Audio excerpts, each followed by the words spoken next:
вземаме зимата по бял сняг. Това са домашни яйца. Знам, обаче ти няма едно яйце да стават без едно яйце. Аз ако имаш отдеш иди да купа, домашни яйца, да ви дам.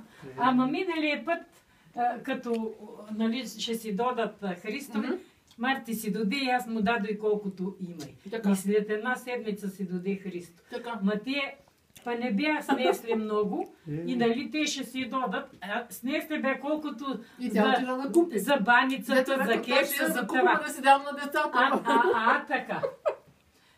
Еми, Елди при Лилията и Васка и при Николина рекой ще върва там. Баре 10 яйца да ми дадат домашни. Аз няма да му разправям на Ристо, че съм ги купила. Ясно. Ама да се вземе 10 яйца домашни. И намери ли? То нямат и те. Еми тие не носят по това време носят кокошки. Държат по повече кокошки, ма не носят. Ама аз викам така. Аз имам 2 кокошки, ма всеки ден ми снасят по 2 яйца. Па вие за какво ги държите 2 кокошки, като ви не снасят? Правилно, ама ти ги раниш, твоите извънредно ги раниш. И като... Вярно, че винаги имате рана при те, каквато им воли. Ги раниш извънредно. И оттам, като се върна и аз от при Васка и при Николина, нема. Преди това да идих ждала Гергина на почтата. 30 кокошки, 2-3 яйца взема. И дай ми една кокошка, ми продай ми, няма да ми дадеш, като пас имаш 40 или час. И имам 2 кокошки, ама ми снасят па всеки ден. Купи кокошка от тая, и оттам, Рикой, чакай. Че видях хубави кокошки на перото из двора, па те го разградим, помиждам та си одат кокошките насякъде си. Хубави кокошки, едри, 10 на 12, и като се върна и оттам, дой при нея, направо не влизай тук. И така. Имаш, викам, кокошки ми, като имаш кокошки, снасят ли ти? О, снасят, вика. Снасят взема, ма ти хубави кокошки бяха. Снасят. Добре, щом снасят, моля ми продадеш па яйца. Абе, вика, знаете, 10 яйца ми даде. Да се уреди. Да се отсрамиш. Колкото не мога да дадеш, вика. Да се отсрами с 10 яйца. Така. Какво ти струват, Рикой? Защото искам да си ги плата неща. Да ги така. Ама Рикой, слушай, аз си ги ни продавам, ни купувам яйцата. Не знае и как връват, Рикой, не съм такова. Еми, вика, при Милиан са по 30 стотинки. По 30, по 30, над и 3 лева. Дай ми една кокошка, Рикой. Мара ми даде, Рикой, 2 кокошки имам, повече не мога ми даде жената. По 5 лева ми ги даде, ма те по-дребнички, пък гледам, твоите кокошки са едри. Колкото искаш ще ти дам, Рикой, за еднакво. Маля, не давам си ги. Маля, аз си ги обичам и си ги гледам така и си ми е мило за тях и си не давам кокошка. Защо ще ти дам кокошка, за не давам. Кокошките си не дава жената. Така си купите по 30 стотинки. Гледа си. Можем да си купим. Той има и в София домашни. Пише, кои са домашни. Отди знаеш какво пише и дали ще са домашни. Екологични. Варила съм кафенци на котло на китната малко отмести. Ами май не ми късно за кафенце, майко. Не е късно, айде ще спите. Айде, пийте по едно кафе. Малко на световедно. Майко, искаш ли ти малко? На следобедно парти. Аз кафе не пия, ама дай ще изпия. Айде, ще пине. Това си го извадил да може да се размрази, да го разрежеш. Извади го да... Да, малко да се... Да го разфасова. Да, още малко да се... Ама защо ми носиш толкова? Майко, на 3 пъти. Ние сме отнасяли цели прасета. Добре, бе. Какво става? Другия път, като дойдеш цял бучи. Ами да, нямаше го бяха да купим и то няма сега не гледат и свинела. Кой гледа свинела? И ти не си го заклала, прасето не си го купила го. Тук е 1 кило месо. Ама сега гледа ли някой свине сега тук и селото? Гледа ли някой свиня? Да го разбръкам ли при изсипване? Не го разбъркай, нека да ело, което е. Добре. Такива работи, така живеем ние на село.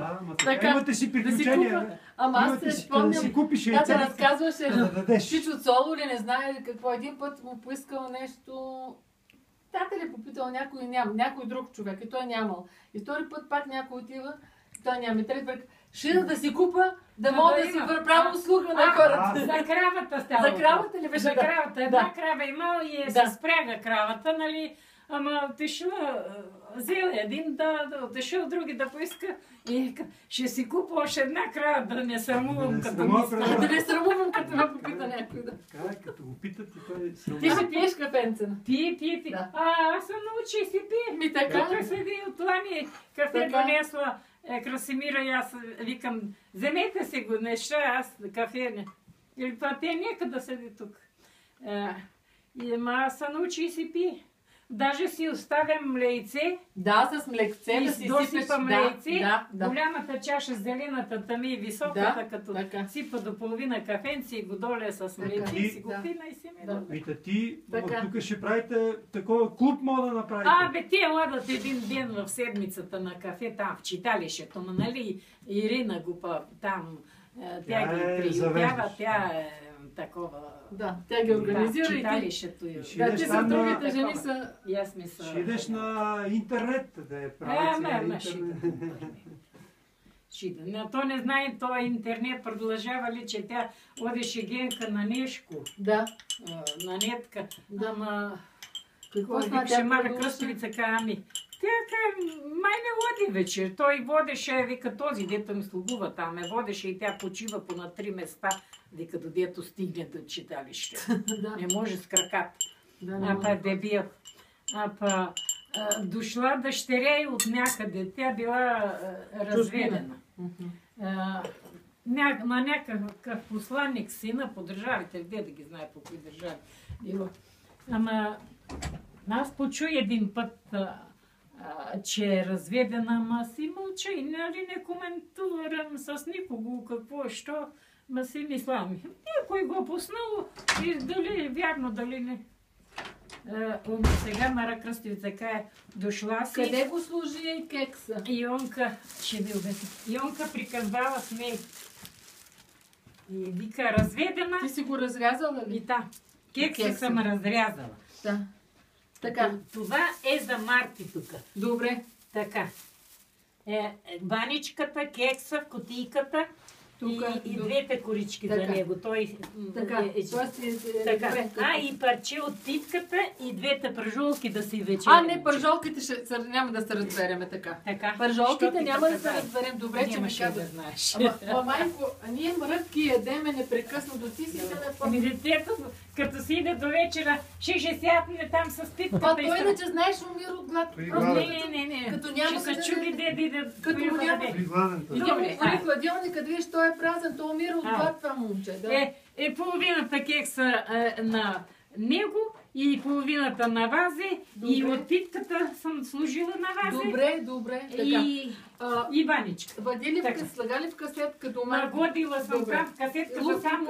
Ако искате допълнително, още в дизе буркане, мойдат в една касетка да се ги дотурите с компот. Ама защо нямаше ли място за една касетка за тези буркани? Не.